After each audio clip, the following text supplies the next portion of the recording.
வைகரை பொழுதின் வசந்தமே நீவா, விடியலை தேடும் விழிகளில் ஒளித்தா, வாழ்வு மலர்ந்திட வான்மழை எனவா, வழியிருள் தனிலே வளர்மதி எனவா, இங்கு வாடும் இந்த ஜீவனிலே பரமனே நீவா, வைகரை பொழுதின் வசந்தமே நீவா, விடியலை தேடும் விழிகளில் ஒளித்தா.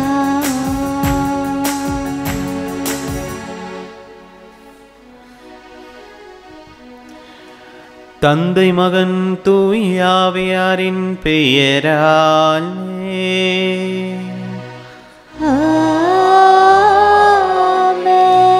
நம் ஆண்டவராகிய இயேசு கிறிஸ்துவின் அருளும் கடவுளின் அன்பும் தூய ஆவியாரின் நட்புறவும் உங்கள் அனைவரோடும் இருப்பதாக. ஆன்மாவோடும் இருப்பதாக. அன்புக்குரியவர்களே, இன்று நாம் தவக்காலத்தின் முதல் ஞாயிறு திருப்பலியை சிறப்பித்துக் கொண்டிருக்கிறோம். தவக்காலம் அப்படின்னாலே நம்ம எல்லோருக்குமே தெரியும், மனமாற்றத்தின் காலம், தயாரிப்பின் காலம் அப்படின்னு சொல்லி நாம் ஒவ்வொரு வருடமும் தியானிக்கிறோம், சிந்திக்கிறோம். ஆனால் நாம் எப்படி தயாரிக்கிறோம், எதற்காக தயாரிக்க வேண்டும் என்று நாம் சிந்தித்து பார்த்துருக்கிறோமா? நம்ம வாழ்க்கை ரொம்ப வேகமாக ஓடுகிற வாழ்க்கையாக இன்றைக்கி இருக்குது. காலையில் எழுந்திரிக்கிறோம், கிளம்புறோம், வேலைக்கு போகிறோம், திருப்பி நைட்டு வரோம், தூங்குகிறோம், திருப்பி காலையில் எழுந்திரிக்கிறோம், கிளம்புறோம், வேலைக்கு போகிறோம். ஒரு ரொட்டீன் லைஃபாக தான் இருக்குது. இந்த வேகமாக ஓடுற வாழ்க்கையில் தவக்காலத்தில் ஒரு வேகத்தடை மாதிரி நிறுத்தி நிதானமாக நம்ம ஓடுற ஓட்டம் சரியான ஓட்டமாக இருக்கிறதா? நம்ம வாழ்க்கை அர்த்தமுள்ள வாழ்க்கையாக இருக்கிறதா? என்னைக்காவது சிந்தித்து பார்த்துருக்குறோமா? நம்ம வாழ்க்கையை நாம் பயணித்த அந்த பயணத்தை நம்ம பாதையை என்னைக்காவது திரும்பி பார்த்துருக்குறோமா? தவக்காலம் அதற்காக கொடுக்கப்படுகிற காலம். அதுதான் தயாரிப்பின் காலம். நம்ம எந்த விதத்தில் இன்றைக்கி தயாரிக்கிறோம்? ஒரு கட்டத்தில் நம்முடைய முன்னோர்கள் தவக்காலத்தில் அர்த்தமுள்ள விதத்தில் ஒரு சந்தி இருந்து தியானித்து பல வகையில் தயாரித்தார்கள். இன்றைக்கி நாம் எல்லாத்தையும் டேக் இட் ஃபார் கிராண்டட்.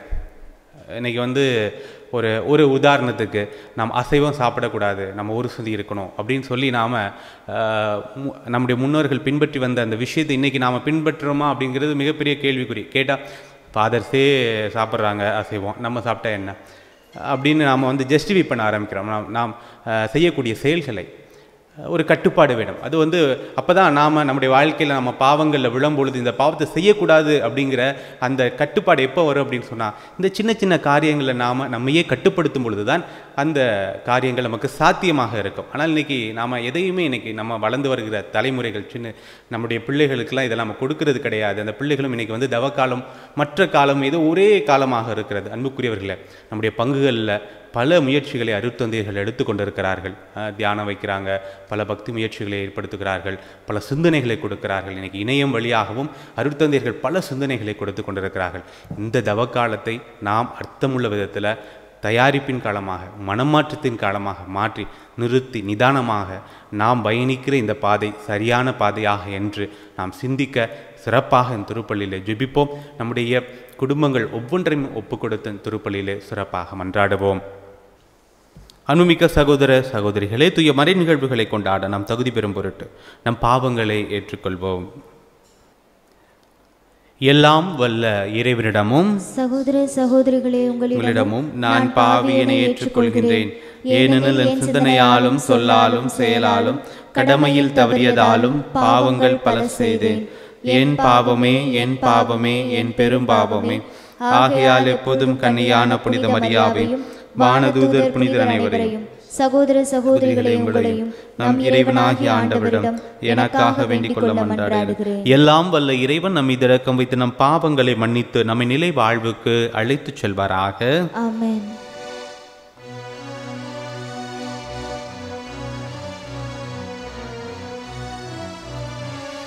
ஆண்டவரே இரக்கமாயிரும். ஆண்டவரே இரக்கமாயிரும். கிறிஸ்துவே இரக்கமாயிரும். கிறிஸ்துவே இரக்கமாயிரும்.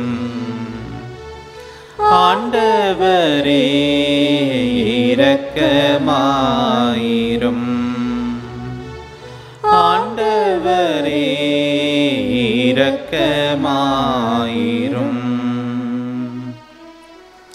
ஜெபிப்போமாக.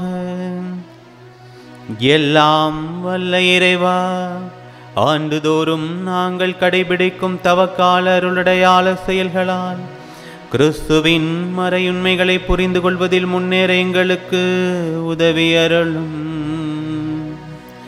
அதனால் அவற்றின் பயன்களை எங்கள் நன்னடத்தையால் அடைவோமா.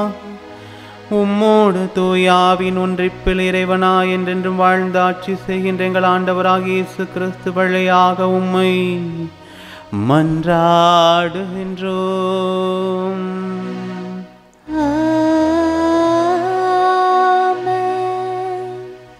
முதல் வாசகம். வெள்ளப்பெருக்கிலிருந்து மீட்கப்பட்ட நோவாவுடன் கடவுள் செய்த உடன்படிக்கை. தொடக்க நூலிலிருந்து வாசகம். அதிகாரம் 9, இறைவசனங்கள் 8 முதல் 15 வரை.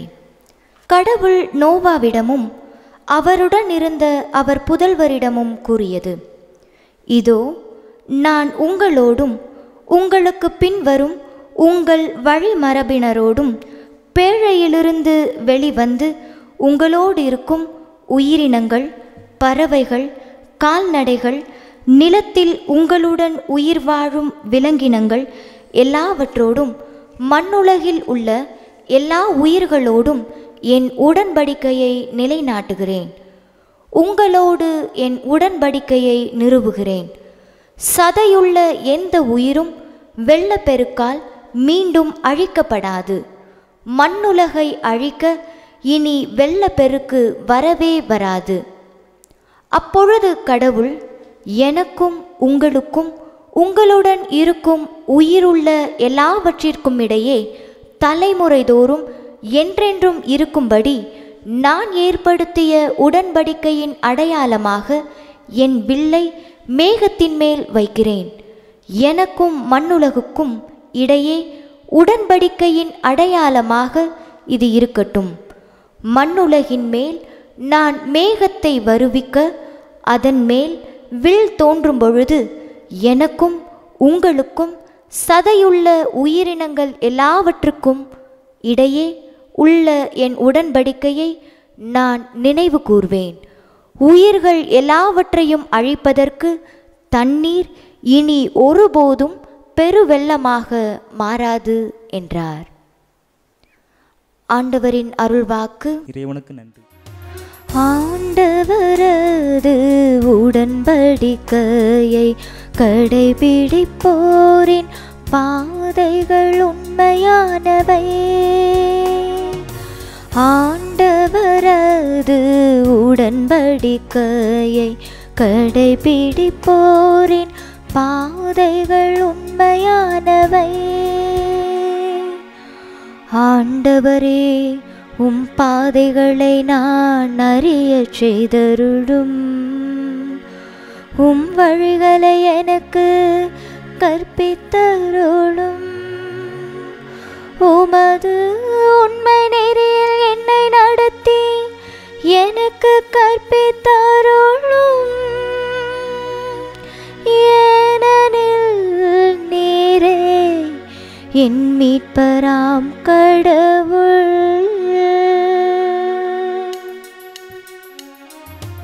ஆண்டவரது உடன்படிக்கையை கடைபிடிப்போரின் பாதைகள் உண்மையானவை. ஆண்டவரது உடன்படிக்கையை கடைபிடிப்போரின் பாதைகள் உண்மையானவை. ஆண்டவரே, உமது இரக்கத்தையும் உமது பேரன்பையும் நினைந்தருளும். ஏனெனில் அவை தொடக்க முதல் உள்ளவையே. உமது பேரன்பிற்கேற்ப என்னை நினைத்தருளும். ஏனெனில் ஆண்டவரே, நீரே நல்லவர்.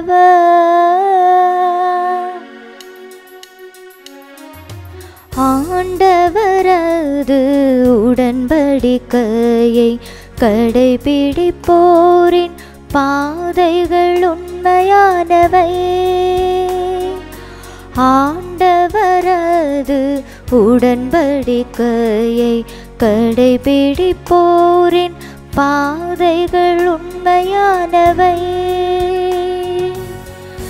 ஆண்டவர் நல்லவர், நேர்மையுள்ளவர். ஆகையால் அவர் பாவிகளுக்கு நல்வழியை கற்பிக்கின்றார். எளியோரை நேரிய வழியில் அவர் நடத்துகின்றார். எளியோர்க்கு தமது வழியை கற்பிக்கின்றார்.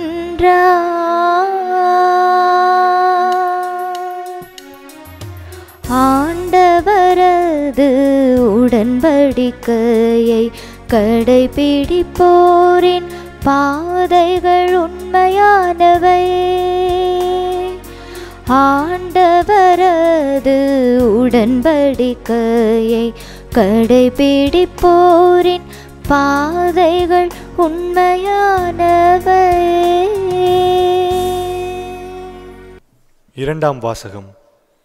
இப்போது உங்களை மீட்கும் திருமுழுக்கிற்கு இந்த நீர் முன் அடையாளமாயிருக்கிறது. திருத்தூதர் பேதுரு எழுதிய முதல் திருமுகத்திலிருந்து வாசகம். அதிகாரம் 3, இறை திருவசனங்கள் 18 முதல் 22 முடிய. அன்பிற்குரியவர்களே, கிறிஸ்துவும் உங்கள் பாவங்களின் பொருட்டு ஒரே முறையாக இறந்தார். அவர் உங்களை கடவுளிடம் கொண்டு சேர்க்கவே இறந்தார். நீதியுள்ளவராகிய அவர் நீதியற்றவர்களுக்காக இறந்தார். மனித இயல்போடு இருந்த அவர் இறந்தார் எனினும் ஆவிக்குரிய இயல்புடையவராய் உயிர் பெற்றெழுந்தார். அந்நிலையில் அவர் காவலில் இருந்த ஆவிகளிடம் போய் தம் செய்தியை அறிவித்தார். நோவா பேழையை செய்து கொண்டிருந்த நாள்களில் பொறுமையோடு காத்து கொண்டிருந்த கடவுளை அந்த ஆவிகள் ஏற்றுக்கொள்ளவில்லை. சிலர், அதாவது 8 பேர் மட்டும் அந்த பேழையில் தண்ணீர் வழியாக காப்பாற்றப்பட்டனர். அந்த தண்ணீரானது திருமுழுக்கிற்கு முன்னடையாளம். இத்திருமுழுக்கு உடலின் அழுக்கை போக்கும் செயலல்ல, அது குற்றமற்ற மனச்சான்றுடன் கடவுளுக்கு தரும் வாக்குறுதியாகும். இது இயேசு கிறிஸ்துவின் உயிர்த்தெழுதல் வழியாக இப்போது உங்களுக்கு மீட்பளிக்கிறது. அவர் வானதூதர்களையும் அதிகாரங்களையும் வல்லமைகளையும் தமக்கு பணிய வைத்து விண்ணுலகம் சென்று கடவுளின் வலப்பக்கத்தில் இருக்கிறார். ஆண்டவரின் அருள்வாக்கு. இறைவனுக்கு நன்றி.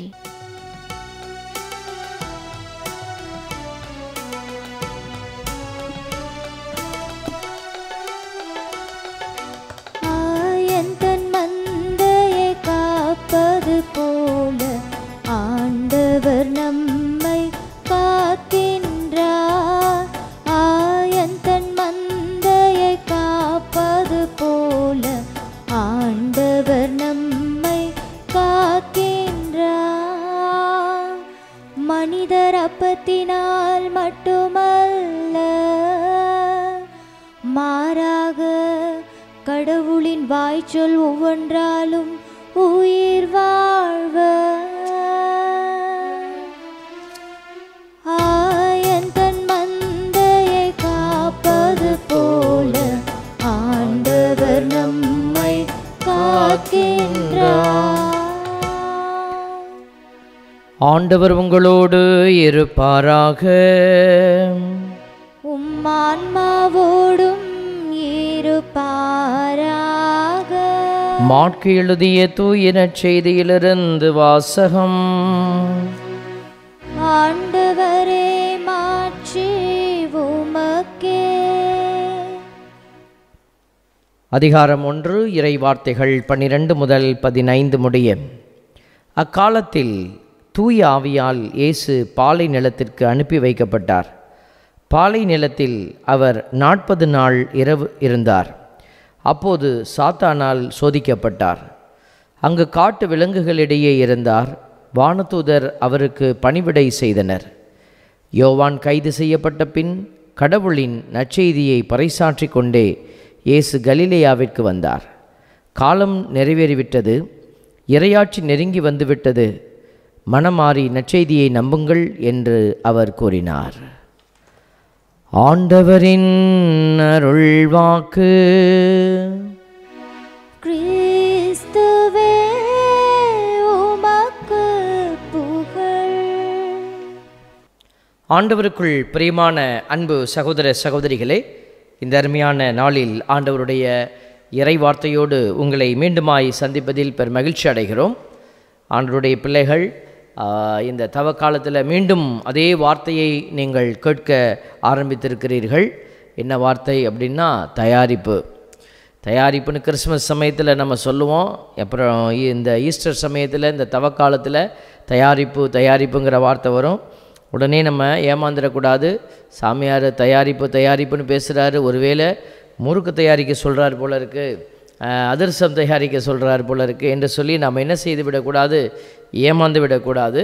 அவைகளெல்லாம் ஒரு ஓரமாய் நடந்து கொண்டு இருக்கட்டும், அதை பற்றி நம்ம கவலைப்பட வேண்டாம். அது ஒரு வாழ்க்கை முறையினுடைய அது ஒரு அடையாளம், அது வேண்டாம் என்று சொல்லவில்லை. மாறாக தயாரிப்பு என்று சொல்லுகிற பொழுது ஆத்துமாவை ஆண்டவருக்கு உகந்த விதமாய் தயாரிப்பது, ஆண்டவருக்கு உகந்த விதமாக நம்மை மனம் மாறச் செய்து ஆண்டவர் எதை விரும்புகிறாரோ அதை நம் உள்ளத்திலே வைப்பது, இதுதான் மனம் மாற அழைப்பு விடுக்கப்படுகிறது என்கிற வார்த்தைகள் எல்லாம் நமக்கு சொல்லுகிற ஒரு செய்தி. அப்போது இந்த தவக்காலம் எப்படிப்பட்ட காலம்? அதான் ஃபாதர் முன்னுரையில் சொன்னார், அது ஒரு இரக்கத்தின் காலம், மனமாற்றத்தின் காலம். கடவுள் பாருங்கள், இந்த தவக்காலத்தில் தான் தன்னுடைய இரக்கத்தை அளவிட முடியாத நிலையில் அவர் அள்ளி போடுவார். அவரும் கடவுளும் அந்த வழிபாட்டு ஆண்டுக்குள்ளே நிற்கிறார், அந்த வழிபாட்டு முறைமையின்படி அவரும் செயல்படுகிறார். அப்போ இந்த தவக்காலத்தை நான் எப்படி, நீங்கள் எப்படி கடந்து சென்று கொண்டிருக்கிறீர்கள் என்பதை நாம் மறுபரிசீலனை செய்யவும், சிந்திக்கவும், அதற்குரிய முயற்சிகளை எடுக்கவும் இது ஒரு நல்ல தருணம். ஏற்கனவே சொல்லியிருக்கிறோம், இந்த நாள் கணக்கீடு ஏற்கனவே ஒரு 4 நாள் போயிடுச்சு. புதன்கிழமையிலிருந்து இப்போ ஞாயிற்றுக்கிழமைக்கு வந்துட்டோம். இன்றிலிருந்து பார்த்திங்கனாக்க 6 வாரங்கள் நமக்கு கொடுக்கப்படுகிறது. இந்த தவக்காலத்தினுடைய அந்த சிறப்பு அப்படிங்கிறது எங்கே நம்ம பார்க்கணும், எந்த காலத்தில் வைக்கணும்? இந்த 6 வாரத்தில் கடைசி வாரத்தில் வச்சுக்கலாமா? அதுதான் ஹைலைட்டிங் டேஸ் அப்படின்னு சொல்லி தியானங்களை கொண்டு போய் எல்லோரும் என்ன செய்வாங்க, அந்த கிளைமேக்ஸில் வைக்க பார்ப்பாங்க. ஆனால் ஏற்கனவே நான் சொல்லியிருக்கிறேன், நல்ல அறிவு சார்ந்த ஆயர்கள் என்ன செய்வாங்க, இந்த மக்களை தயாரிக்கிறத முன்கூட்டி வைப்பாங்க. ஏன்னா துவக்கத்திலேயே வைத்தா தான் அதுக்கப்புறம் அந்த திட்டமிட்டு ஓட சரியாக இருக்கும். அதே போல் நீங்களும் இந்த முதல் ஞாயிற்றுக்கிழமைக்கு வந்திருக்கிறீங்க, ஒரு 4 நாள் போயிடுச்சு. ஆஷ் வெட்னஸ்டேயிலிருந்து பரவாயில்ல, அது போனாலும் பரவாயில்ல. இன்றைக்கு ஒரு நல்ல நாள். எண்டிலிருந்து நீங்கள் என்ன செய்யணுன்னா, இந்த தவக்காலம் எப்படி அமையணும், ஆண்டவருக்கு நீங்கள் என்ன கொடுக்க போகிறீங்க, எதை ஆண்டவருக்காக உங்களிடமிருந்து எடுக்க போகிறீங்க, இதெல்லாம் நம்ம சிந்திக்கணும். ஆண்டவர் இந்த அருமையான நாட்களில் நம்மளோட பேசிக்கொண்டே இருக்கிறார். இன்றைக்கு வாசகங்கள் ஒரு மையத்தை காட்டுகிறது, அதை நோக்கி நாம் இப்போ பயணிக்க போகிறோம். முதல் வாசகத்தில் பார்த்திங்கனாக்க அந்த நோவாவினுடைய பேழையை குறித்து, அந்த உடன்படிக்கையை குறித்து பேசப்படுகிற அந்த ஒரு வாசகத்தை நம்ம பார்க்குறோம். நோவா கடவுளுடைய வார்த்தை மிக அழகாக சொல்லப்பட்டிருக்கிறது. அவர் அந்த பேழையிலிருந்து வெளிவந்து உங்களோட இருக்கும் உயிரினங்கள், பறவைகள், கால்நடைகள் எல்லாத்தையும் சொல்லிவிட்டு எல்லாவற்றோடும் மண்ணுலகில் உள்ள எல்லா உயிர்களோடும் என் உடன்படிக்கையை நிலைநாட்டுகிறேன். அப்போ ஆண்டவர் உடன்படிக்கையை எல்லாரோடும் செய்கிறார். அந்த உடன்படிக்கையினுடைய அழுத்தத்தை வைக்கிற ஒரு முதல் வாசகம். இரண்டாவது வாசகத்துக்குள்ளே நம்ம பார்க்குற போது திருமுழுக்கினுடைய அடையாளத்தை இரண்டாவது வாசகம் மையப்படுத்துகிறார். மூன்றாவது வாசகம் பாலை நிலத்தில் இயேசு சாமி அவர் அனுப்பி வைக்கப்படுகிறது, அந்த 40 நாள் நோன்பு. அப்போ இந்த 40 நாள் இயேசு செய்தார், அதனால் நம்ம செய்கிறோம். வேறு எந்த கணக்கையும் இதில் நம்ம வைக்கணும்னு அவசியம் இல்லை. நிறைய சொல்லலாம், ஆனால் எதற்கு நான் 40 நாள் நோன்பு இருக்கிறேன்? என் ஆண்டவர் இருந்தார், நான் முயற்சி பண்ணுறோம். அவரை போல் நம்மளால் பர்ஃபெக்டாக செய்ய முடியுமான்னு தெரியல, ஆனால் நம்ம என்ன செய்கிறோம், அந்த அனுபவத்துக்குள்ளே கடந்து செல்கிறோம். அப்போது அந்த பாலைவன அனுபவம் என்பது ஒரு அடையாளம். அப்போ இந்த 3 அடையாளங்களையும் வைத்து பேழைக்குள் செல்லுதல், திருமுழுக்குக்குள் செல்லுதல், பாலைவனத்திற்குள் செல்லுதல்.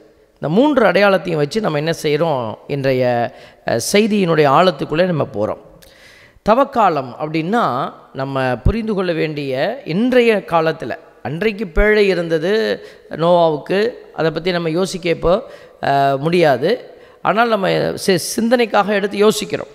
அப்போ இன்றைக்கு எது இந்த 3 வாசகங்களில் அடிக்கோடிடப்படுகிறது, மையமாக இருக்கிறது?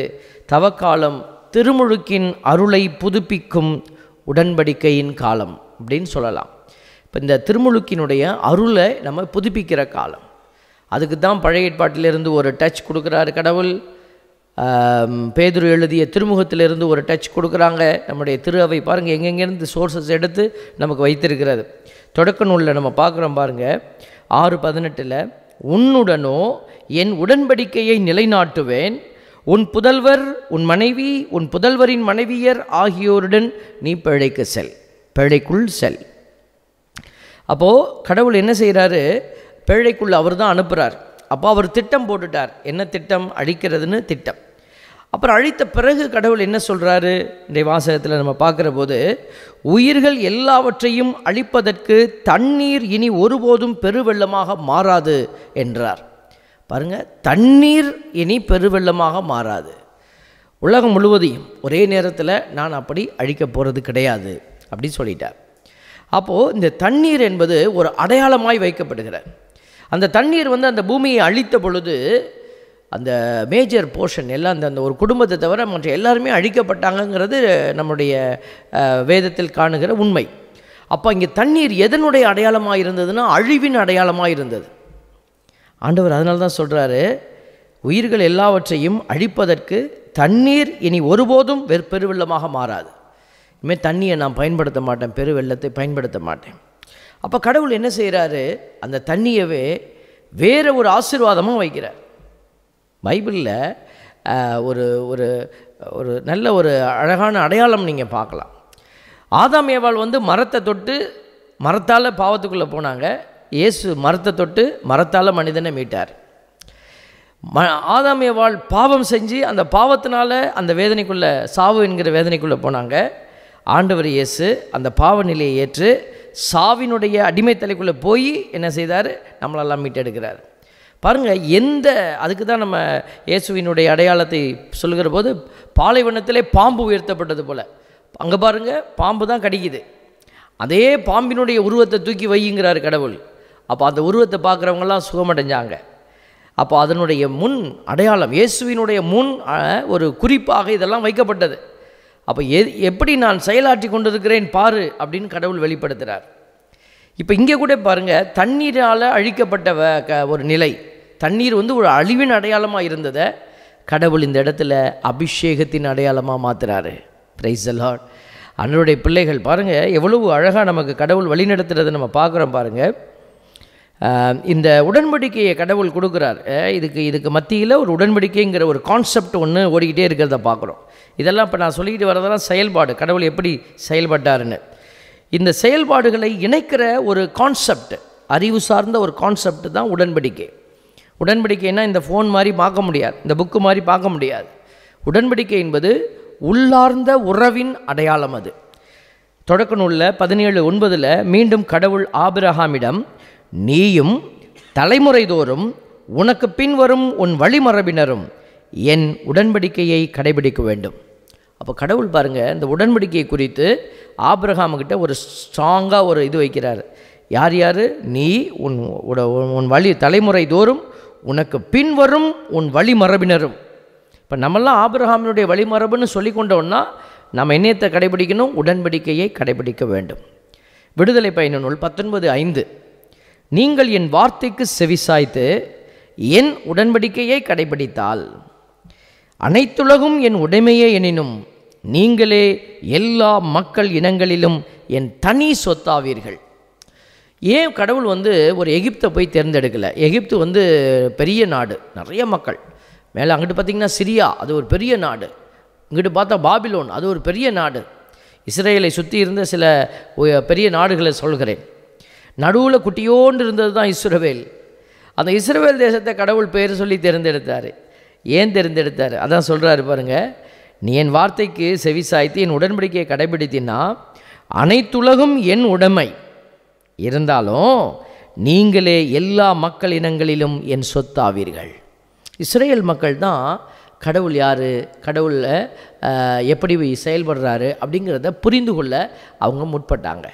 கடவுளுடைய வெளிப்பாட்டை உணர முயற்சித்த ஒரு இனம் இஸ்ரவேல் இனம். அதனால தான் இன்றைக்கி நமக்கும் அந்த கட்டுப்பாடு. சும்மா கோயிலுக்கு வந்துட்டு சும்மா அப்படி இப்படி இப்படி நின்றுட்டு இப்படி இப்படி பார்த்துட்டு போகக்கூடாது இல்லையா? அப்போ கடவுள் இன்றைக்கும் தன்னை யாருன்னு வெளிப்படுத்துகிறாரு.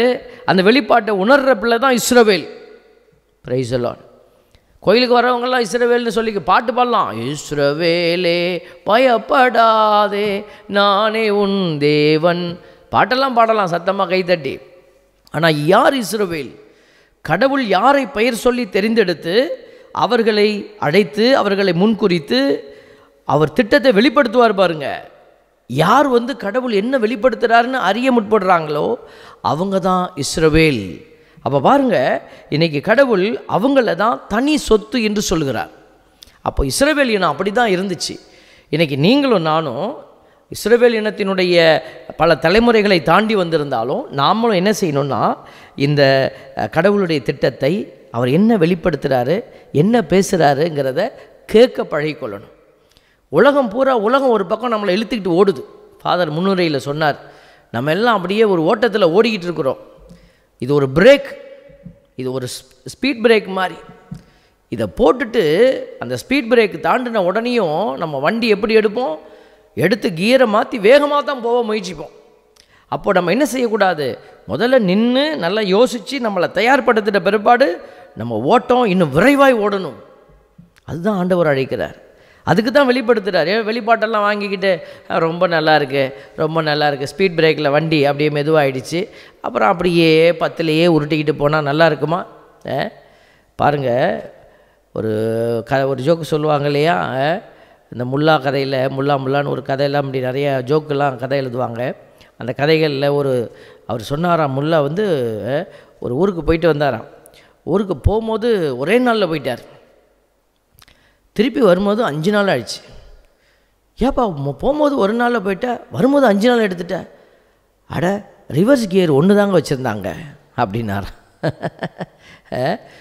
மேலே முன்னாடி போகிறதுக்கு மட்டும் 5 கியர் வச்சுருக்கிறான், பின்னாடி வர்றதுக்கு 1 கியர் தான் வச்சுருக்கிறான். பாருங்கள், இப்படியெல்லாம் நம்ம சில நேரத்தில் மனிதர்கள் இருக்கிறார்கள் என்பதற்கு இந்த கதையெல்லாம் அடையாளம். அதனால தான் கடவுள் நமக்கு மீண்டும் மீண்டும் உணர்த்திக்கிட்டே இருக்கிறார். வாழ்க்கைங்கிற போராட்டத்துலேயும் நம்ம அப்படி தான். திரும்பி பாருங்கள், பின்னாடி திரும்பி வாழ்க்கையை மாற்றினா நம்ம என்னமோ இந்த கதையில் வந்த மாதிரி ரிவர்ஸ் கியர் போட்டு மெதுவாக ஓட்டிக்கிட்டு இருக்கிறோம் வாழ்க்கையை. கடவுள் நம்மளை வேகமாக போக சொல்கிறார். முடிவெடு, காலம் நெருங்கி விட்டது. அப்போ பாருங்கள், இந்த இன்றும் அதே வாக்குறுதியின் தேவன் நம்மளோடு இருக்கிறார். அன்றைக்கு என்ன வாக்குறுதி, நீ தான் என் சொத்து. எப்போ சும்மா குடிச்சிக்கிட்டு உட்காந்துருக்கிறோன்னு சொல்லுவாரா? எவனாவது ஊதாரியாக சுற்றிக்கிட்டு வேலை செய்யாமல் சோம்பேறித்தனமாக தவக்காலமாவது கிறிஸ்மஸ் காலமாவது எனக்கு எல்லா காலமும் ஒரே காலம்தான் அப்படின்னு சொல்லிக்கிட்டு இருக்கிறவங்களெல்லாம் கடவுள் என்ன செய்வார், தேர்ந்தெடுத்து தோளில் தூக்கி வச்சு, நீ என் புள்ள, உன் பேரை என் கையில் பொறிச்சு வச்சுருக்கேன், என் கையில் நீ அழகிய மணிமுடியாக இருக்கிற, அரச மகுடமாக இருக்கிற, அடுத்தவன் விட்டு அழிக்கலான்னு நினைக்கிறவனை சொல்லுவாரா கடவுள்? அடுத்தவனுடைய சொத்தை அபகரிக்கிறவனுக்கு இந்த வார்த்தை பொருந்துமா? தன் மனைவியை சாடுகிறவனுக்கோ கணவனை சாடுகிறவளுக்கோ இந்த வார்த்தை பொருந்துமா? பிள்ளைகள் உணவில்லாமல் உடுக்க உடை இல்லாமல் துன்பப்பட்டுக்கிட்டு இருக்கிற நேரத்தில் தொலைக்காட்சியிலும் குடிவெறியிலும் கிடக்கிற தாய் தந்தையருக்கு இந்த வார்த்தை பொருந்துமா? பணியிடத்தில் அநேகரையும் அன்பு செய்து அரவணைக்க வேண்டிய ஒரு அடையாளமாக இருக்க வேண்டிய கிறிஸ்து அவனாக இருக்க வேண்டிய, கிறிஸ்து அவளாக இருக்க வேண்டிய நீ நானும் அடுத்தவர்களை சாடிக்கொண்டு அடுத்தவர்கள் செயல்படக்கூடிய அரசியலை நானும் பயன்படுத்தி கொண்டு நின்று கொண்டிருந்தால் நீ ஆண்டவருடைய இந்த வார்த்தை உனக்கு பொருந்துகிற வார்த்தையாக இருக்குமா? அரசியல் சமூகம் இன்றைக்கி ஒரு வேதனையுரிய சமூகமாய் மாறிக்கொண்டிருக்கிறது. அரசியல் உலகம் பார்ப்பதற்கு வேதனையாக இருக்கிறது. இந்த அரசியலுக்குள்ளே நீயும் போய் ஒளிந்து கொண்டு எனக்கு அங்கிருந்து ஏதாவது கிடைக்காதா என்று நீங்களும் பன்றிகளைப் போல நம்ம சில நேரத்தில் நிற்பதை நம்ம பார்க்குறோம். உண்மைக்கு சார்பாக நிற்காமல் எதையாவது போட்டால் தின்னுட்டு வந்துடலாமே என்ற அந்த பன்றியின் மனநிலையோடு நிற்கிற பிள்ளைகள் சொல்ல முடியுமா, ஆண்டவரை கையில் என்னை அழகிய மணிமுடியாக வச்சிருக்கிறாரு, அரச மகுடமாக வச்சிருக்கிறார் சொல்ல முடியுமா? மனிதனுக்கு பின்னாடி ஓடுகிறவன் அப்படி சொல்ல முடியுமா? யோசிக்கணும். இந்த தவக்காலம் என்பது ஆண்டவர் அதான் சொல்கிறாரு, சட்டையை கிழிச்சிக்காத, சும்மா நெத்தியில் பட்டையை போடுற மாதிரி திருநீர் நம்ம கொடுத்தாங்க. அதை நம்ம என்ன செய்கிறோம், தடவிக்கிட்டு சிலுவை பெருசாக சிலுவை போட்டுட்டு நம்ம கோயிலில் நின்றுட்டா ஆண்டவர் இதை விரும்புகிறாரா? இல்லை. தெய்வ பிள்ளைகளே, உள்ளத்தை கிழித்து கொள்ளுங்கள். அப்போ உள்ளத்தை கிழித்து கொள்ளுங்கன்னா எங்கே கிழிக்கிறது? 2 பாவத்தை மனசுக்குள்ளே எழுதி வச்சுருக்கிறோமே, அந்த 2 பாவத்தை குறித்து யோசிச்சுட்டு பாவ சங்கீதனம் பண்ணிவிட்டு இந்த தவக்காலம் எனக்கு நிறைவு சொன்னால் போதுமா? ஆண்டவர் உண்மையாக உன்னை பயணிக்க அழைக்கிறார். உண்மையான ஒரு பயணம். இந்த தவக்காலத்தில் ஒரு உண்மையான பயணத்தை நீ மேற்கொள்ளணும். ஆண்டவர் நம்ம எல்லாருக்கும் அழைப்பு. சிறு குழந்தைகளை கூட்டுங்க. ஆண்டவர் சொல்கிறாரு, சிறு பிள்ளைகளை கூட்டு, முதியவர்களை கூட்டி வா, பேரணிகளை திரட்டு. பாருங்கள், வழிபாட்டு கூட்டங்களை கூட்டுங்க. ஆண்டவர் எல்லாத்துக்கும் சொல்கிறாரு. அதனால தான் இந்த தவக்காலத்தில் எல்லா குருக்களும் இந்த சிறப்பு ஆராதனை, சிறப்பு ஜெபங்கள், சிறப்பு கூட்டங்கள் எல்லாம் வேத வார்த்தையின்படி செயல்பாடு நடந்து கொண்டு இருக்கிறது. நான் எப்படி இருக்கிறேன், நான் யோசிக்கணும், நீங்கள் யோசிக்கணும். அப்போ பாருங்கள், இன்றைய அந்த வார்த்தைகள் இன்றைக்கு ஆழமாக நம்மளை அழைச்சிட்டு போகிறது என்னென்னா, திருமுழுக்கு என்கிற அடையாளம். அதை நான் முன்னாடியே சொன்னேன். திருமுழுக்கின் அருளை நீ புதுப்பித்து கொண்டு இருக்கிறாயா? இதுதான் இன்றைய சிந்தனையினுடைய மையப்பொருள். திருமுழுக்கின் அருளை நீ புதுப்பித்து விட்டாயா? இன்றைக்கி இன்றைக்கி நமக்கு வாட்ஸ்அப், நம்மளுடைய செல்ஃபோனில் மெசேஜ் வந்துகிட்டே இருக்கும். எல்ஐசி பணம் கட்டி விட்டாயா? இன்சூரன்ஸ் பாலிசியை புதுப்பித்து விட்டீர்களா? கார் லோனை நீ கட்டி விட்டாயா? இன்றைக்கி நமக்கு நிறைய மெசேஜ் விழுந்துக்கிட்டே இருக்குது. நம்மளை கடங்காரங்கள்லாம் சுற்றி இருந்து நம்மளை என்ன செய்கிறாங்க, நம்மளுக்கு அவங்க ஞாபகப்படுத்திகிட்டே இருக்கிறாங்க. கடவுள் மட்டும் ஞாபகப்படுத்தாமல் விட்டுடுவாரா? கடவுள் ஞாபகப்படுத்திகிட்டே இருக்கிறார். அதுதான் திருமுழுக்கின் அருளை புதுப்பித்து விட்டாயா? ஏன் திருமுழுக்கின் அருளை நீ புதுப்பிக்கணும்? திருமுழுக்கு வாங்கிட்டேன், ஆனால் அது திருமுழுக்கு அப்படியே புதைந்து போய் கிடக்கிறது. Useless, waste. கடவுள் பார்த்து செய்ய வேண்டியதானே. கடவுளை கேள்வி கேட்டு கொண்டு இருக்கிறவன் சாபத்துக்கு உள்ளாவான். கடவுளை கேள்வி கேட்கறதுக்கு நம்ம யார்? அவர் அண்ட சராசரங்களை படைத்து அற்புதமாய் வழிநடத்தி கொண்டு இருக்கிற, வானத்தை சிம்மாசனமாக பூமியை பாதபடியாக வைத்திருக்கிற பரம்பொருளை நீ கேள்வி கேட்க முடியுமா? இன்றைக்கி நிறைய பேர் ஏன் கடவுள் இப்படி செய்கிறாரு, ஏன் இப்படி செய்யக்கூடாது? தேவ பிள்ளைகளே, நாம் நாசத்தை விலை கொடுத்து வாங்குறது வாயால். ஒன்றும் தெரியலன்னா பேசாமல் உட்காந்துரு, ஏற்றுக்க முடியலன்னாலும் பரவாயில்ல, வாயப்படுத்திக்கிட்டு உட்காந்துடணும். நம்ம கடவுளை குறித்த கேள்விகளை இன்றைக்கி வாலிப பிள்ளைகள், அநேக அறிவு சார்ந்த பிள்ளைகள் கேட்டுக்கொண்டு இருக்கிறாங்க. அன்று ஆதாம் ஏவாள் அறிவை யூஸ் பண்ணாங்க. பிசாசு மல்லு கட்டியெல்லாம் வாயில் திணிக்கலை, ஓரமாக உட்காந்து சொன்னிச்சு, அவ்வளோதான். இந்த பழம் ஆண்டவர் சொல்கிறதெல்லாம் பொய், இந்த பழத்தை சாப்பிட்டீங்கன்னா இப்படியெல்லாம் நடக்கும். அது உண்மையை சொன்னிச்சு, ஆனால் தப்பாக சொல்லிருச்சு. தப்பான நேரத்தில் அந்த உண்மையை வச்சிருச்சு. கடவுள் வச்சுருந்தார், இந்த பழம் நன்மை தீமை அறிவதுக்குரிய மரம் தான் அது. ஆனால் அது இப்போ சாப்பிட்றதுக்குரிய பழம் அல்ல. ஆண்டவர் ஏதோ திட்டம் வச்சுருந்தார், அந்த திட்டத்தை மறைச்சிடுச்சு பிசாசு. பாருங்கள், இவன் அறிவால் யோசித்தான், இதயத்தால் யோசிக்காமல் போயிட்டான்.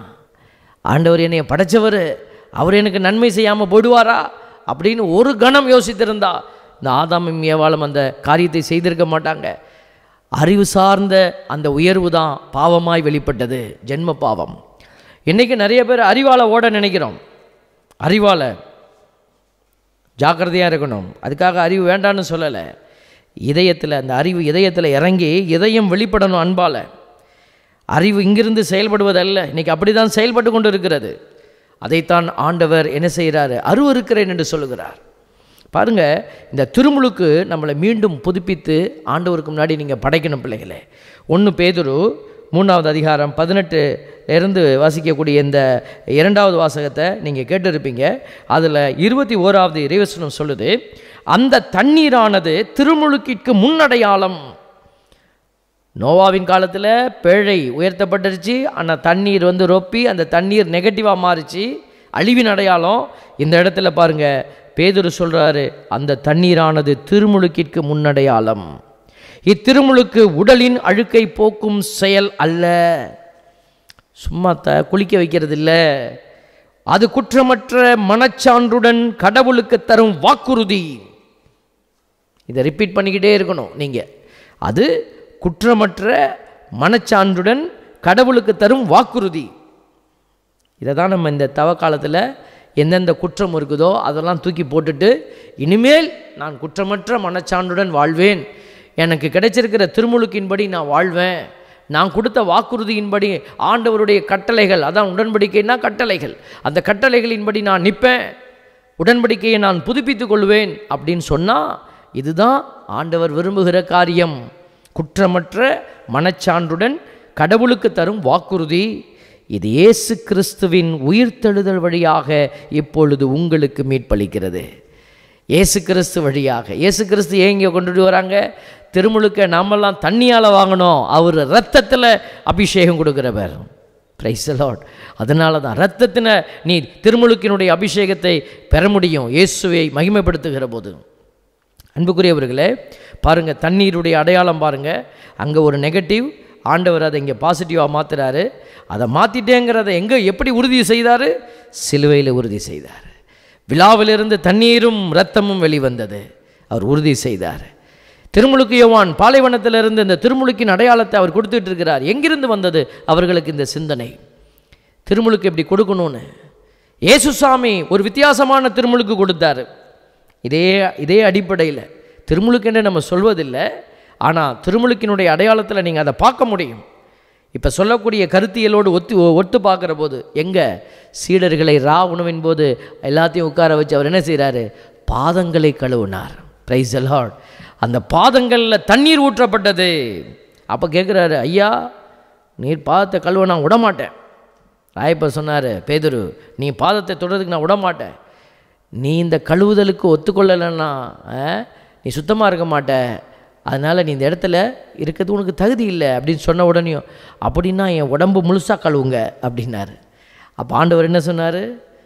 அவன் உள்ளத்தை தூய்மையாக்கியவன் பாதங்களை மட்டும் கழுவினால் போதும். பாருங்கள், அது ஒரு வித்தியாசமான திருமுழுக்கினுடைய அடையாளமாய் அந்த தண்ணீர் அங்கே வெளிப்பட்டது. தேவ பிள்ளைகளே, ஆண்டவர் எத்தனை இடத்துல இந்த தண்ணீரை நமக்கு அடையாளமாக வச்சு காட்டியிருக்கிறார் பார்த்தீங்களா? அதனால் நீங்கள் காலில் ஊற்றுறீங்களா தலையில் ஊற்றுறீங்களா? இன்றைக்கி நிறைய விவாதம். எப்படின்னா, தொட்டியில் வச்சு முழுக்கி எடுத்தால் அந்த இது ஒரிஜினலா, தலையில் நான் தண்ணி ஊற்றி 3 சிலுவை போடுறேனே இது ஒரிஜினலா அப்படிங்கிறதுல இன்றைக்கி பெரிய விவாதம் நடந்துகிட்டு இருக்குது. கிறிஸ்தவ பிள்ளைகள், ஆண்டவருக்குரிய பிள்ளைகள் இந்த வரட்டு விவாதங்களிலும் மடத்தனமான விவாதங்களுக்குள்ளே போக மாட்டாங்க. அது அடையாளம் சொல்லுகிற செய்தி என்ன? அதுதான் நமக்கு. அதான் கத்தோலிக்க திருவையில் ஒரு ஒரு ஒரு சாக்ரமெண்ட்னு எடுத்திங்கன்னா ஃபார்ம் அண்ட் மேட்டர் ரெண்டையும் வச்சுருப்பாங்க. Form and matter. ஒரு வார்த்தையை சொல்கிறாரு குருவானவர், அதே சமயம் செயலை செய்கிறாரு. நீ அந்த செயலை மட்டும் பிடிச்சி கொண்டு இருக்கக்கூடாது. செயலில் மட்டும் இல்லை, அதோடு இணைந்திருக்கிற அந்த வார்த்தை, தந்தை மகன் தூய ஆவியாரின் பெயராலே நான் உன்னை கழுவுகிறேன் என்று சொல்கிற அந்த வார்த்தை அந்த இடத்துல அந்த செயலை நிறைவாக்குகிறது. அந்த செயல் இப்படி செஞ்சால் தான் நிறைவாக்குவார், அப்படி செஞ்சால் தான் கடவுள் ஒத்துப்பார். கடவுள் அப்படி சொல்லிக் கொடுக்கல நமக்கு. பாருங்கள், கடவுளுடைய அந்த அடையாளங்களை நம்ம உணர்ந்து கொள்ள வேண்டும். 22வது இறைவசனம், அவர் வானதூதர்களையும் அதிகாரங்களையும் வல்லமைகளையும் தமக்கு பணிய வைத்து விண்ணுலகம் சென்று கடவுளின் வலப்பக்கத்தில் இருக்கிறார். இதுதான் இன்றைக்கி கொடுக்கப்பட்டிருக்கிற விஷயம். இதெல்லாம் வேலையை முடித்தோடனே அவர் என்ன செய்துட்டார்? அந்த எண்டு டார்கெட்டுக்கு போய் உட்கார்ந்துட்டார். இனிமேல் நீ புரிஞ்சுக்கிறவன் புரிஞ்சுக்கோ, அவ்வளோதான். நீ நான் சொன்னதை கேட்டு செயல்பட்டின்னா உனக்கும் அந்த இடத்துல இடம் உண்டு. வலப்புறத்தில் என்னோட வந்து உட்கார்றதுக்கு உனக்கு இடம் உண்டு. திருவெளிப்பாடு அதை தான் வெளிப்படுத்துது. ஆண்டவரோடு கூட அத்தனை பேர் நின்று கொண்டு இருக்கிறாங்க. யார் இவர்கள்? இவர்கள் தங்களுடைய தொங்கல் ஆடைகளை ஆண்டவருடைய செம்மறியினுடைய இரத்தத்திலே தோய்த்து கொண்டவர்கள், இரத்தத்தினால திருமுழுக்கு கொடுத்து கொண்டவங்க. என் அன்பு பிள்ளைகளே, நம்ம ரோமையர் 6:4 ஆண்டவர் சொல்கிறாரு, நம்மெல்லாம் திருமுழுக்கின் வழியாய் அடக்கம் செய்யப்பட்டிருக்கிறோம். திருமுழுக்கின் வழியாய் அடக்கம் செய்யப்பட்டிருக்கிறோம். சும்மா போய் சாதாரணமாக நான் சீக்கிரம் செத்தாலும் செத்துருவேன்னு சொன்னால் உடனே நம்ம அதை ஏற்றுக்கொள்ள மாட்டேங்கிறோம் பாருங்கள். ஆனால் பைபிளில் ஆண்டவரே சொல்கிறார், திருமுழுக்கின் வழியாய் நீ அடக்கம் செய்யப்பட்டிருக்கிற. ரோமையர் 6:4, இறந்த கிறிஸ்துவை மாட்சிமிகு தந்தை உயிர்த்தெழச் செய்தார், அவ்வாறு நாமும் புது வாழ்வு பெற்றவர்களாய் வாழும்படி. புது வாழ்வு. புது வாழ்வுனா என்ன? புது ட்ரெஸ் எல்லாம் போட்டுக்கிட்டு வாழ்கிறதா? இல்லை. மற்ற நம்மளுடைய மூதாதையர்கள் வாழ்ந்த வாழ்க்கையை போலல்லாமல் நாம் தெளிவடைந்த பிள்ளைகளாய் வாழுகிற அந்த வாழ்க்கை முறை, அதுதான் புது வாழ்வு. வாழும்படி திருமுழுக்கின் வழியாய் அவரோடு அடக்கம் செய்யப்பட்டோம். இன்றைக்கி நம்ம அடக்கம் செய்யப்பட்டிருக்கிறோமா, அல்லது எல்லாவற்றையும் எடுத்துக்கொண்டு எல்லாத்துலேயும் ஆண்டவர் இருக்கிறாருப்பா, எல்லாத்துலேயும் ஆண்டவரை ஒன்றும் நேராக வந்து கண்ணையாக பிடுங்க போகிறாரு, கண்ணை நோண்ட போகிறாரா, இல்லை நம்மளை வந்து கத்தியால் வெட்ட போகிறாரா என்று கேள்வி கேட்டுக்கொண்டு மடத்தனமான ஒரு அறிவீனமாக வாழ்கிற பிள்ளைகள் மனமாற வேண்டும் என்று ஆண்டவர் அழைப்பு விடுத்து கொண்டு இருக்கிறார். என் அன்பு பிள்ளைகளே, ஆண்டவரை ஏற்றுக்கொள்ளாத ஒரு இனம் ஒருபுறம், ஆண்டவரை ஏற்றுக்கொண்டிருக்கிற பிள்ளைகள் பல பேர் என்ன செய்கிறாங்க, ஒரு வீணான ஒரு வழிபாட்டு முறைமையை மட்டும் பிடித்து கொண்டு, வழிபாடு தவறுன்னு நம்ம சொல்லலை, ஆனால் வழிபாட்டுக்கு போயிட்டு வந்துட்டால் போதும், அதுக்கப்புறம் எனக்கு எதுவும் தேவைப்படலை. ஏன்னா ஆண்டவர் அதுதான் கேட்டார், நான் போய் கடவுளை கோயிலில் கும்பிட்டுட்டு வந்துட்டேன் அப்படின்னு நினைத்து கொண்டு இருக்கிற பிள்ளைகள் ஏராளமாக இருக்கிறாங்க. கடமை ஞாயிற்றுக்கிழமை கடன் திருநாள் தலையில் அடிச்சுக்கிட்டு போய் ஒரு ஓரமாக நின்றுட்டு வந்துட்டா எனக்கு எல்லாம் நிறைவேறிற்று. இல்லை, ஆண்டவர் அதுக்கு தான் நமக்கு அறிவை கொடுத்துருக்கிறார், ஆற்றலை கொடுத்துருக்கிறார், பலத்தை கொடுத்துருக்கிறார். நீ சிந்திக்கணும், உன்னை நான் எந்த நிலையில் தெரிந்தெடுத்திருக்கிறோனோ அந்த நிலையிலே நீ என்னெல்லாம் செய்யணுமோ அதெல்லாம் செய்யணும். தாளந்து கொடுக்கப்பட்டதே, ஒருவனுக்கு ஒரு விதமான தாளந்து, இன்னொருவனுக்கு இன்னொரு விதமான தாளந்து, கடைசியில் இருக்கிறவனுக்கு ஒரு தாளந்து, அப்படி கொடுக்கப்பட்ட கடவுள் என்ன செய்தார், எதிர்பார்க்கிறார். அப்போ உனக்கு என்ன தாளந்து இருக்குன்னு நீ அறிந்து வைத்திருக்கணுமே.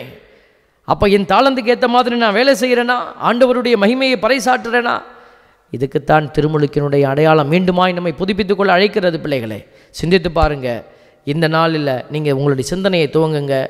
எல்லாம் சரி என்று ஏமாந்து போய் விடாதீர்கள். வேதத்திலே திருமுகத்திலே திருத்தூதர்கள் சொல்கிறாங்க, என்ன சொல்கிறாங்க, நிலையாய் நிற்பதாக நினைத்து கொண்டிருப்பவர் கீழே விழுந்து விடாதபடி பார்த்து கொள்ளுங்கள். நம்மளாம் ரைட்டாக தான் நிற்கிறோம். பரிசேயர்கள் அப்படி தான் நின்னாங்க, மறைநூல் வல்லுநர்கள் அப்படி தான் நின்னாங்க, சதுசேயர்கள் அப்படி தான் நின்னாங்க. நாம் அப்படி நின்று ஏமாந்துடக்கூடாது. கடவுளுடைய காரியம் எது என்பதை அறிந்து இன்னும் ஆற்றலோடு செயல்பட்டு, சொன்னது போல் ஸ்பீட் பிரேக்கை தாண்டிட்டோன்னாக்க நின்று நிதானமாக யோசிங்க. யோசித்து முடித்த பிறகு செயல்பாடு வேகமாய் துவங்க வேண்டும். ஆண்டவர் மகிமை அடைய வேண்டும். திருமுழுக்கினுடைய அந்த அபிஷேகத்தை புதுப்பித்துக் கொள்ளுகிற பிள்ளைகள் அப்படியாய் ஓடுவார்கள், வெற்றியடைவார்கள், கடவுளை மாட்சிப்படுத்துவார்கள், ஒரு நாள் மண்ணில் மடிந்து கீழே விழுவார்கள். அப்பொழுது அவர்களை பார்த்து ஆண்டவர் பேசுவார். அதுவரை ஆண்டவரை குறித்து பேசிய அந்த பிள்ளைகளை பார்த்து ஆண்டவர் பேசுவார், இதோ என் அன்பார்ந்த மகன், இதோ என் அன்பார்ந்த மகள், இவரில் நான் பூரிப்படைகிறேன். இந்த வார்த்தைகளை உரிமையாக்கி கொள்ள ஓடுவோம், வெற்றி பெறுவோம். ஆமென். அனைவரும் நம்முடைய நம்பிக்கையை அறிக்கையிடுவோம். விண்ணையும் மண்ணையும் படைத்தவரா கடவுள் ஒருவர் இருக்கின்றார், தந்தை மகன் தூய ஆவியராய் ஒன்றாய் வாழ்வோரை நம்புகிறேன். தூய ஆவியின் வல்லமையால் இறைமகன் நமக்காய் மனிதரானார், கன்னி மரியிடம் பிறந்தவராம் இயேசுவை உறுதியாய் நம்புகிறேன். பிலாத்துவின் ஆட்சியில் பாடுபட்டார், சிலுவையில் இறந்து அடக்கப்பட்டார், மூன்றாம் நாளில் உயிர்த்தெழுந்தார், இறப்பின் மீதே வெற்றி கொண்டார். விண்ணகம் வாழும் தந்தையிடம் அரியணை கொண்டு இருக்கின்றார், உலகம் முடியும் காலத்திலே நடுவராய் திரும்பவும் வந்திடுவார். தூய ஆவியாரை நம்புகிறேன், பாரினில் அவர் துணை வேண்டுகிறேன். பாவ மன்னிப்பில் தூய்மை பெற்று பரிகார வாழ்வில் நிலைத்திடுவேன். திரு அவை உரைப்பதை நம்புகிறேன், புனிதர்கள் உறவை நம்புகிறேன். உடலின் உயிர்ப்பை நிலை வாழ்வை உறுதியுடனே நம்புகிறேன். ஆ ஆ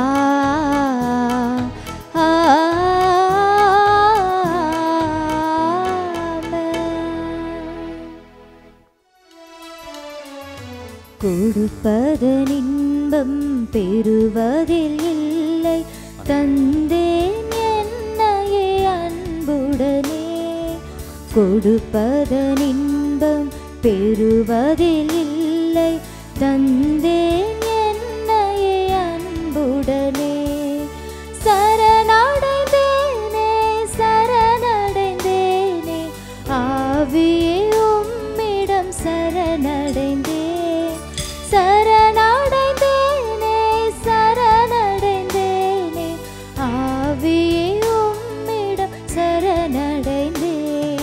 கொடுப்பதன் இன்பம் பெறுவதில்லை.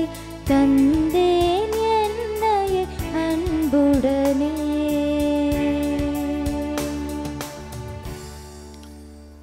அன்புமிக்க சகோதர சகோதரிகளே, என்னுடையதும் உங்களுடையதுமான இப்பலி எல்லாம் வல்ல தந்தையாகிய இறைவனை கேட்டதாகும்படி மன்றாடுங்கள்.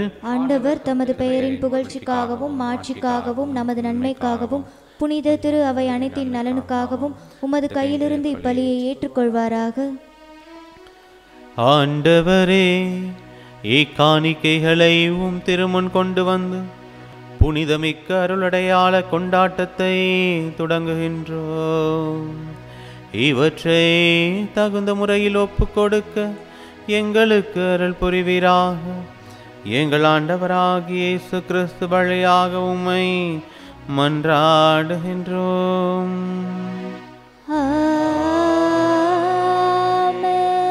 ஆண்டவர் உங்களோடு இருப்பாராக. உம்மான்மாவோடும் இருப்பாராக. இதயங்களை மேலே எழுப்புங்கள். ஆண்டவரிடம் எழுப்பியுள்ளோம். நம் இறைவனாகிய ஆண்டவருக்கு நன்றி கூறுவோம். அது தகுதியும் நீதியுமானது. ஆண்டவரே, தூயவரான தந்தையே, என்றும் உள்ள எல்லாம் வல்ல இறைவா, எங்கள் ஆண்டவராகிய கிறிஸ்து வழியாக என்னாலும் எவ்விடத்திலும் நாங்கள் உமக்கு நன்றி செலுத்துவது மெய்யாகவே தகுதியும் நீதியுமாகும், எங்கள் கடமையும் மீட்புக்குரிய செயலுமாகும். கிறிஸ்து 40 நாட்கள் இவ்வுலக உணவை தவிர்த்து உண்ணான் நோன்புக்கு உருகொடுத்து அதை புனிதப்படுத்தினார். மேலும் தொடக்கத்தில் தோன்றிய பாம்பின் மாய கவர்ச்சிகள் அனைத்தையும் அவர் தோற்கடித்து தீமையின் ஆட்சி மீது வெற்றி கொள்ள எங்களுக்கு கற்பித்தார். அதனால் பாஸ்கா மறை நிகழ்வை தகுதியான மனதோடு கொண்டாடி இறுதியாக முடிவில்லா பாஸ்காவுக்கு கடந்து செல்வோமாக. ஆகவே வானதூதர் அணிகளோடும் புனிதரின் பெருந்திரளோடும் நாங்கள் சேர்ந்து உமக்கு புகழ்ச்சி பண்ணிசைத்து முடிவின்றி பாடுவதாவது: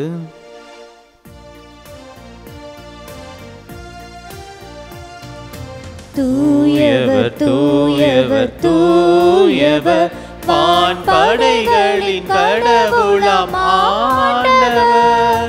விண்ணகமும் மண்ணகமும் உமது மாட்சியால் நிறைந்துள்ளன. உன்னதங்களிலே ஓசன்னா, உன்னதங்களிலே ஓசன்னா. ஆண்டவர் பெயரால் வருகிறவர் ஆசி பெற்றவர். உன்னதங்களிலே ஓசன்னா, உன்னதங்களிலே ஓசன்னா.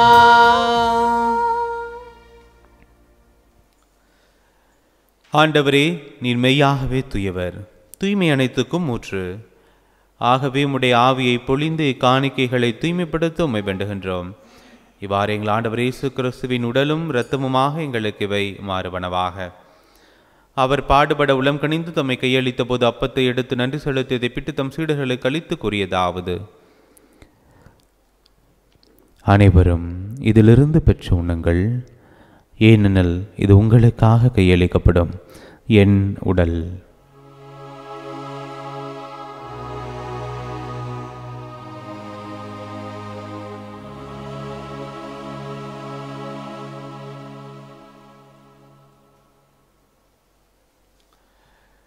அவனமே இரவு விருந்தை அருந்திய பின் கிண்ணத்தையும் எடுத்து மீண்டும் உமக்கு நன்றி கூறி தம் சீடர்களுக்கு அளித்தவர் கூறியதாவது: அனைவரும் இதிலிருந்து பெற்று பருகுங்கள், ஏனெனில் இது புதிய நிலையான உடன்படிக்கைக்குரிய இரத்தத்தின் கிண்ணம். இந்த பாவ மன்னிப்புக்கென்று உங்களுக்காகவும் பலருக்காகவும் சிந்தப்படும். இதை என் நினைவாகச் செய்யுங்கள்.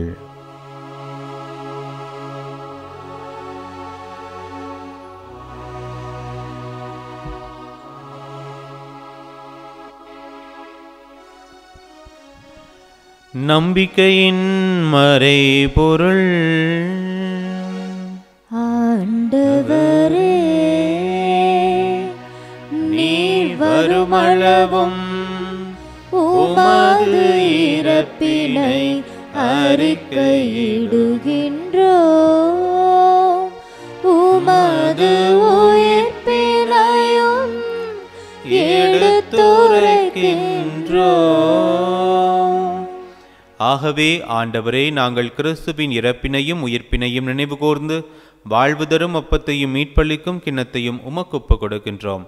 உம் திருமணின்று உமக்கு ஊழியம் புரிய தகுந்தவர்களை நீங்கள் ஏற்றுக்கொண்டீர். எனவே உமக்கு நன்றி செலுத்துகின்றோம். மேலும் கிறிஸ்துவின் உடலிலும் இரத்தத்திலும் பங்குள்ள எங்களை தூய ஆவியார் ஒன்று சேர்க்க வேண்டுமென உம்மை தாழ்மையுடன் மன்றாடுகின்றோம். ஆண்டவரே, உலகெங்கும் பரவியிருக்கும் அது திரு அவையை நினைவு கூர்ந்தருளும். எங்கள் திருத்தந்தை பிரான்சிஸ் எல்லா திருநிலையினராகிய அனைவரோடும் முத திரு அவை அன்பில் நிறைவு பெற செய்தருளும்.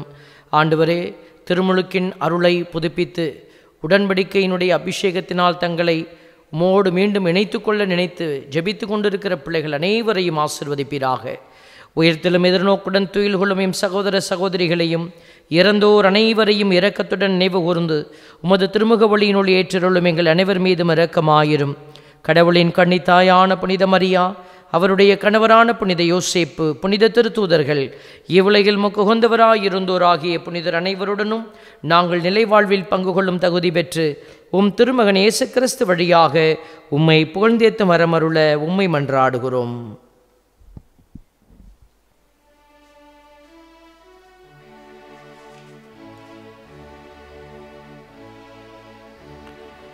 இவர் வழியாக இவரோடு இவரில் எல்லாம் வல்ல இறைவனாகிய தந்தையே, தூய ஆவியாரின் ஒன்றைப்பில் எல்லா புகழும் ஆட்சியும் என்றென்றும் உமக்கு உரியதே.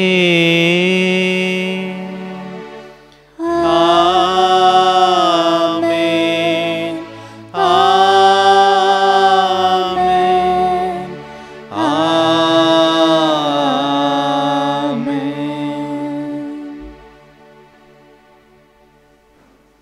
மீட்பரின் கட்டளையால் கற்பிக்கப்பட்டு இறை படிப்பினையால் பயிற்சி பெற்று நாம் துணிந்து சொல்வோம். உலகில் இருக்கிற எங்கள் தந்தையே, உமது பெயர் தூயது என போற்றப் பெறுக. உமது ஆட்சி வருக. உமது திருவுளம் விண்ணுலகில் நிறைவேறுவது போல மண்ணுலகிலும் நிறைவேறுக. எங்கள் அன்றாட உணவை இன்று எங்களுக்கு தாரும். எங்களுக்கு எதிராக குற்றம் செய்வோரை நாங்கள் மன்னிப்பது போல எங்கள் குற்றங்களை மன்னியும். எங்களை சோதனைக்கு உட்படுத்தாதையும் தீமையிலிருந்து எங்களை விடுவித்தருளும். ஆண்டவரே, தீமை அனைத்திலிருந்தும் எங்களை விடுவித்து எங்கள் வாழ்நாளில் அமைதியை கனிவுடன் அருளும் மன்றாடுகின்றோம். உமது இரக்கத்தின் உதவியால் நாங்கள் பாபத்திலிருந்து எப்போது விடுதலை பெற்று யாதொரு கலக்கமுமின்றி நலமாயிருப்போமாக. நாங்கள் எதிர்நோக்கியிருக்கும் பெருன்பத்துக்காகவும் மீட்பராகிய இயேசு கிறிஸ்துவின் வருகைக்காகவும் காத்திருக்கின்றோம். ஏனெனில் ஆட்சியும் வல்லமையும் மாட்சியும் என்றென்றும் உமதே. ஆண்டவரே இயேசு கிறிஸ்துவே, அமைதியை உங்களுக்கு விட்டுச் சொல்கின்றேன், என் அமைதியை உங்களுக்கு அளிக்கின்றேன் என்றும் திருத்தூதர்களுக்கு மொழிந்தீரே. எங்கள் பாவங்களை பாராமல் முது திரு அவையின் நம்பிக்கையை கண்ணோக்கி முது திருவுளத்திற்கு ஏற்பதற்கு அமைதியும் ஒற்றுமையும் அளித்தருள்வீராக. என்றும் வாழ்ந்து ஆட்சி செய்கின்றவர் நீரே. ஆமென். ஆண்டவருடைய அமைதி உங்கள் அனைவரோடும் என்றும் இருப்பதாக. உம் ஆன்மாவோடும் இருப்பதாக. ஒருவருக்கொருவர் ஆண்டவருடைய அமைதியை மகிழ்ச்சியோடு அறிவித்துக் கொள்வோம். சமாதானம்.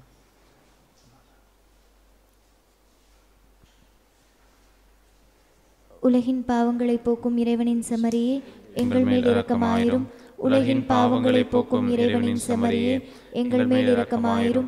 உலகின் பாவங்களை போக்கும் இறைவனின் செம்மறியே, எங்களுக்கு அமைதியை அளித்தருளும்.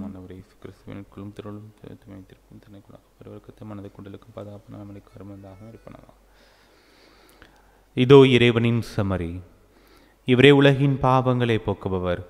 செம்மறியின் விருந்துக்கு அழைக்க பெற்றோர் பேறு பெற்றோர். ஆண்டவரே, நீர் என் இல்லத்தில் எழுந்தருள நான் தகுதியற்றவள்.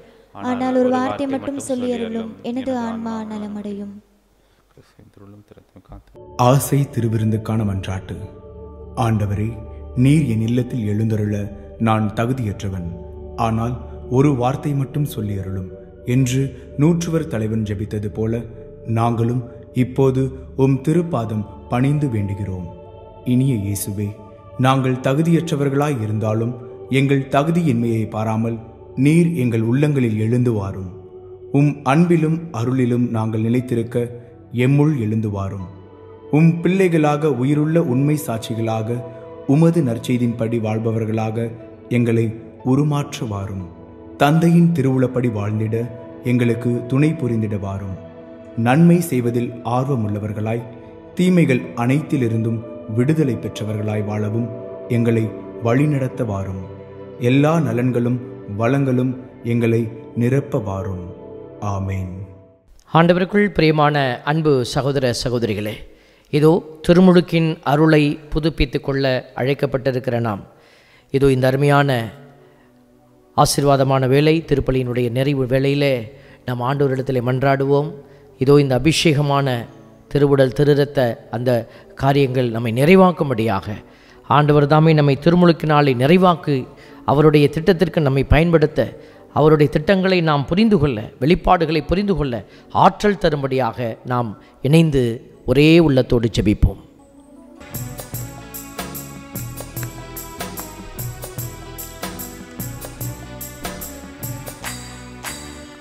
உம்மை அல்லாமல் எனக்கு யாருண்டு? உம்மை அல்லாமல் எனக்கு யாருண்டு? உம்மை அல்லாமல் எனக்கு யாருண்டு? உம்மை அல்லாமல் எனக்கு யாருண்டு? என் இயேசையா அல்லேலூயா, என் இயேசையா அல்லேலூயா, என் இயேசையா அல்லேலூயா, என் இயேசையா அல்லேலூயா. உம்மை அல்லாமல் எனக்கு யாருண்டு? உம்மை அல்லாமல் எனக்கு யாருண்டு? ஆண்டவரே, உம்மை தவிர எங்களுக்கு வேறு யார் இந்த திருமுழுக்கின் அருளை புதுப்பிக்க உதவி செய்ய முடியும்? ஆண்டவரே, மனிதர்கள் 1000 உதவிகளை எங்களுக்கு செய்து கொண்டிருந்தாலும் ஆத்மாவினுடைய நிறைவுக்கான உதவி உம்மிடமிருந்து மட்டுமே வர முடியும் என்று நம்பியிருக்கிறோம். ஆத்மாவிலே பிளவுபட்டு கிடக்கிறோம். ஆண்டவரே, பல்வேறு விதமான தீமையின் காரியங்கள், பல்வேறு விதமான வேசித்தனங்கள், பல்வேறு விதமான அதிகார பெருமையினுடைய அந்த வேதனைகள் எங்களுடைய இதயத்தை எல்லாம் நிரப்பி இருக்கிறது. பணத்தினுடைய காரியம் ஆண்டவரே, உறவுகளை எல்லாம் பொருளாய் பயன்படுத்துகிற ஒரு பெருமையின் அடையாளம், எல்லாவற்றையும் நாங்கள் மாற்ற எங்களுக்கு நீர் உதவி செய்வீராக. இதயங்களை மாற்ற தேவரீர் எங்களுக்குள் கடந்து வாரும். ஆண்டவரே,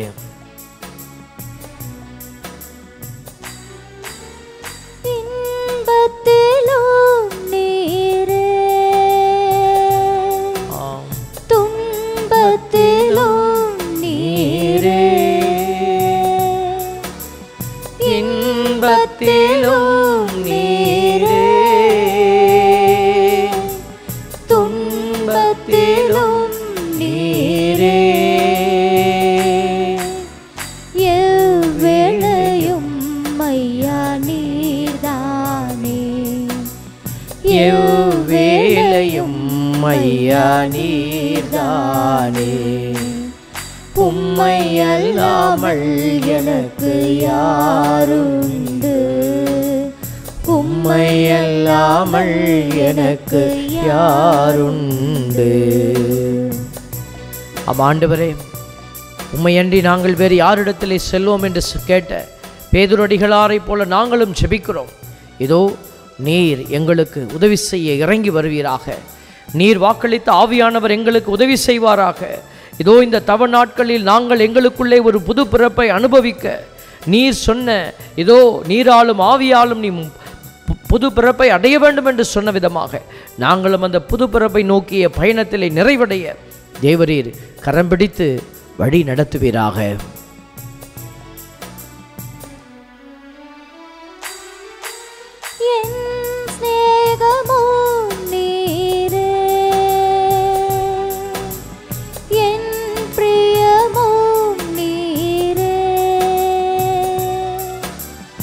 என் மேகமும் நீரே,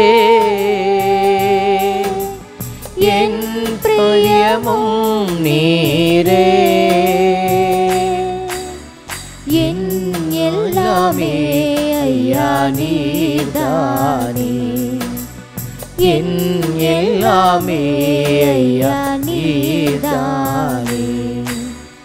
உம்மை அல்லாமல் எனக்கு யாருண்டு, உம்மை அல்லாமல் எனக்கு யாருண்டு, உம்மை அல்லாமல் எனக்கு யாருண்டு, உம்மை அல்லாமல் எனக்கு யாருண்டு.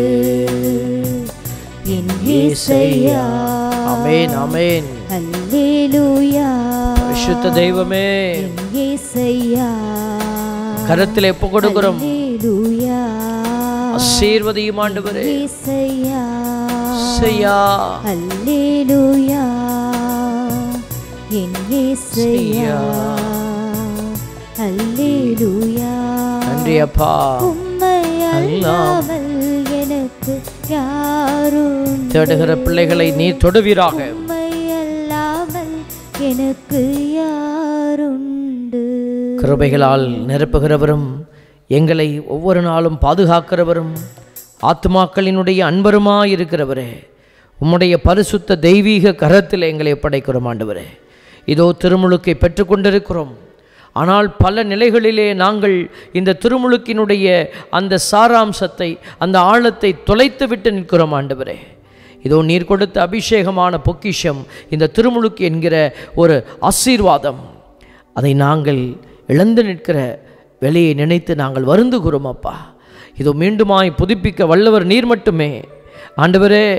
உம்மோடு கூட எங்கள் உடன்படிக்கையை நாங்கள் புதுப்பித்து இனிமேல் எங்கள் வாழ்க்கையை நாங்கள் உமக்காய் வாழ்வோம் என்ற வார்த்தையோடு நாங்கள் புதுப்பிக்கிறோம் அப்பா. இனிமேல் தேவையற்றதை நினைத்து நாங்கள் கலங்க மாட்டோம். தேவையில்லாத காரியங்களை நாங்கள் உதறி தள்ளிவிடுவோம் என்கிற உடன்படிக்கையினுடைய சாராம்சங்களை எல்லாம் நாங்கள் புதுப்பிக்கிறோம் ஆண்டவரே. இந்த பலியின் வழியாக நீர் எங்களுக்கு உதவி செய்ய இரக்கமாயிருக்கிறீர் என்று நம்புகிறோம் ஆண்டவரே. இதே பலியினுடைய ஆற்றல் இப்பொழுது எங்கள் ஒவ்வொருவர் மத்தியிலும் கடந்து வருவதாக. பரிசுத்த இரக்கம் கடந்து வருவதாக. தெய்வீக ஆற்றல் கடந்து வருவதாக. மாற முடியாத நிலையில் இருக்கிற பிள்ளைகளுடைய இதயங்கள் இப்பொழுது மாற்றமடைவதாக. ஆண்டவரே, திருமுழுக்கை குறித்த புரிதல் இல்லாதபடி வாழ்ந்து கொண்டிருக்கிற பிள்ளைகள் புதிய ஆசீரை இந்த நாளில் பெற்று திருமுழுக்கினுடைய ஆழத்தை அறிவார்களாக. அவர்களுடைய எண்ணங்களிலே நீர் பேசுவீராக. தேவரீர் அப்படியாக செயல்படுவதற்காக, எங்களுடைய ஜெபத்தை கேட்டு தேவரீர் மகிமையாய் வெளிப்படுவதற்காக, அநேகருடைய இதயங்கள் திருமுழுக்கினுடைய அருளை புரிந்து பற்றி எரியக்கூடிய ஆவியின் அபிஷேக நிழலாய் அவர்கள் மாறுவதற்காக நன்றி செலுத்துகிறோம். தேவ மகிமை ஆண்டவரே, இதோ தேவ மகிமை எங்களில் செயல்பட எங்களை கையளிக்கிறோம். நீரே எங்களுக்குள் இருந்து, உம்முடைய ஆவியானவரே எங்களுக்குள் இருந்து, பரிசுத்த பிதாவினுடைய மகிமை மாட்சிமை எங்களுக்குள் இருந்து செயல்படுவதாக. தெய்வீக ஆசீர்வாதத்திற்கு முன்பாக எங்கள் ஒவ்வொருவரையும் ஒப்பு கொடுத்து ஜெபிக்கிறோம். ஜெபம் கேளும் எங்கள் நல்ல பிதாவே. ஆமென். நன்றி கூறி மன்றாடுவோமாக. ஆண்டவரே, புத்துயிர் தரும் விண்ணக உணவினால் எங்கள் நம்பிக்கை ஊட்டம் பெறவும் எதிர்நோக்கு வளரவும் அன்புறுதி அடையவும் உம்மை வேண்டுகின்றோம். அதனால் உயிருள்ள உண்மையான உணவாம் கிறிஸ்துவை நாங்கள் ஆர்வத்துடன் நாட கற்றுக்கொள்வதோடு உமது வாயினின்று புறப்படும் எல்லா வார்த்தைகளாலும் வாழ்ந்திட ஆற்றல் பெறுவோமாக. எங்கள் ஆண்டவராகிய இயேசு கிறிஸ்து வழியாக உம்மை மன்றாடுகின்றோம்.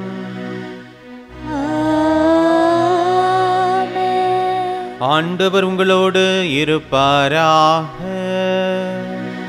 உம்மான்மாவோடும் இருப்பாராக. எல்லாம் வல்ல இறைவன் தந்தை, மகன், தூயாவி உங்கள் ஒவ்வொருவரையும் நிறைவாக ஆசீர்வதிப்பாராக.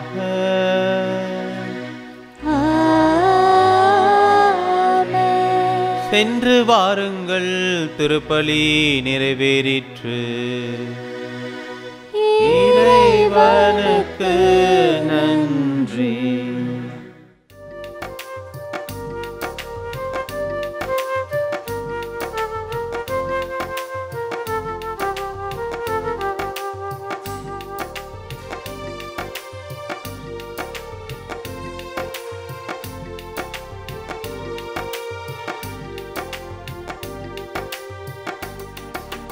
உந்தன் திருப்பெயர் சொல்லி அழைப்பேன், மாதாவே மரியன்னையே.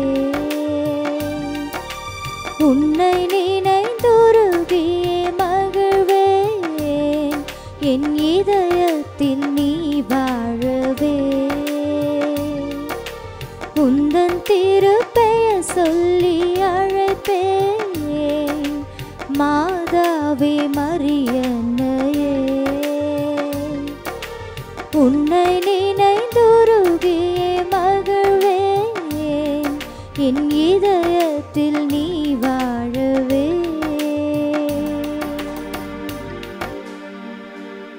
தந்தை, மகன், தூய் ஆவியாரின் பெயராலே ஆமென்.